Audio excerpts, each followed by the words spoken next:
So let me talk a bit about the vision for ALU more broadly, and then I'll also get Kim involved to talk about how this specific initiative started. So, my colleagues and I have, over the last 15 years, been on a quest to solve what we see as Africa's greatest challenge, which is the challenge of leadership. Right? We believe that if you analyze most of Africa's great challenges, or question why we haven't captured most of our greatest opportunities, the root cause normally boils down to leadership. And a lot has been done historically to deal with the symptoms of leadership, but not enough was being done to develop better leaders in the first place. So we thought that we would take this issue on, and we started the African Leadership Academy as a pan-African effort to identify young people all across Africa that could come together in a 2-year pre-university program to develop them into top leadership talent for the continent. So far, that initiative has trained about 1,000 young leaders from about 45 countries in Africa. We've invested about 2 billion rand into that project, and because most of the students are selected and given full scholarships to come to this institution. Seeing the success of that, and there are many success stories of these young leaders who have graduated from this academy, gone to top universities around the world. About 80% of them will go to top colleges in the US. They'll go to Harvard and Stanford and MIT and all the best universities in the world. And coming back to Africa and starting to found companies and running for political office and so forth. We realized that we need to do this at a much larger scale, and also set it up at the tertiary level so that these Africa's best brains wouldn't have to leave Africa. So that's what led us to now say we're going to launch a new network of universities that will be world-class. So our aspiration is not to build a university that's just good enough for Africa. Our aspiration is to build a network of universities that will be globally competitive, that will actually leapfrog. Because there are many things that are disadvantage about being in Africa. Poverty, lack of infrastructure, poor healthcare, and so forth. But one thing that we have going for us that no one else has is that we have a clean slate. And we don't have as much legacy. So we thought, let's use this clean slate to build the universities of the future, to disrupt education and create new models that are more effective, less costly, more relevant to the needs of employers, more in tune with the needs of the 21st century, etc. And that's what we're doing with this university. And it's in line with that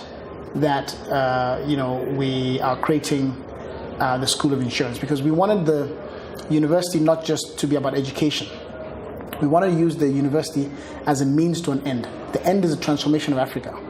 And we want to do that by therefore identifying what are the greatest challenges that Africa faces, what are its greatest opportunities, and how do we then work backwards and develop a pipeline of talent to capture those opportunities and to address those challenges. And in line with that is how the School of Insurance was born, because we saw that as a great opportunity to really catalyze economic development in Africa.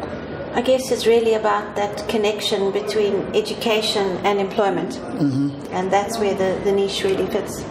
Because that's one of the things that we identified as broken with traditional universities.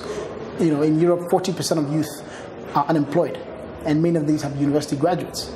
In Africa, 45% of university graduates are unemployed, and meanwhile, employers are looking for talent, right? Yeah. So one of the things we're doing differently is making sure that the talent we're producing is really aligned with the needs of industry, and this collaboration with insurance industry, of course, makes sense. Sure. So as I mentioned, we see this really as an initiative by the industry for the industry.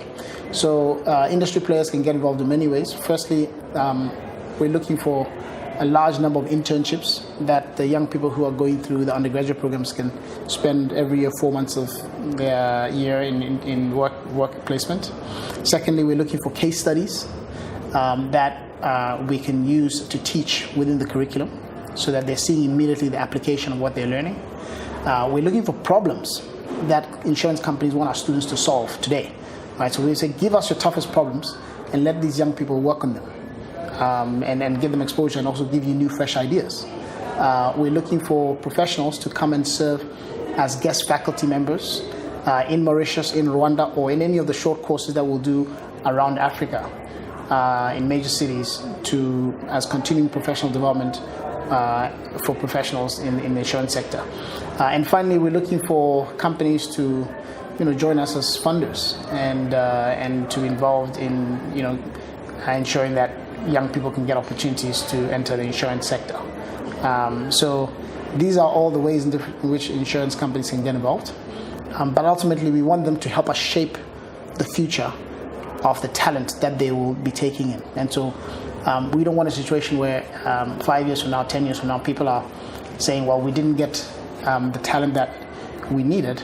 We want to say, did you come and talk to us about what you needed, what your skills are? Because we're here, we're ready to listen. We want to make sure we are really shaping the talent for your needs. I think we're also very interested and open to ideas and suggestions from the industry on what has worked and what has not worked. We don't believe that we've got a monopoly on ideas. Yes. We have a great platform that we're starting from.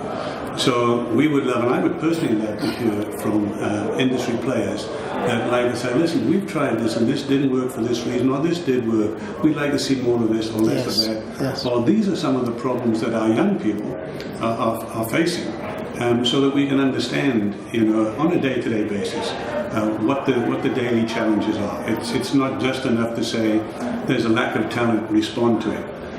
We want an interactive relationship with the industry, so that's where the industry can help. It's just by picking up the phone or getting on the email and saying, have you thought of this? Or we'd like to share a cup of coffee with you and tell you, what we think is working or not working. And let's be really honest here. It's not going to be a solution for the industry unless the industry comes and has that conversation.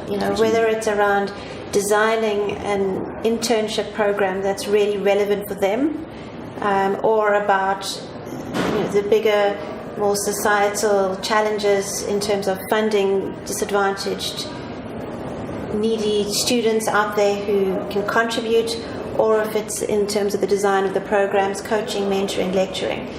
If we don't know and don't work together, then it's not an industry thing. Yeah. It's just a couple of people. Yeah.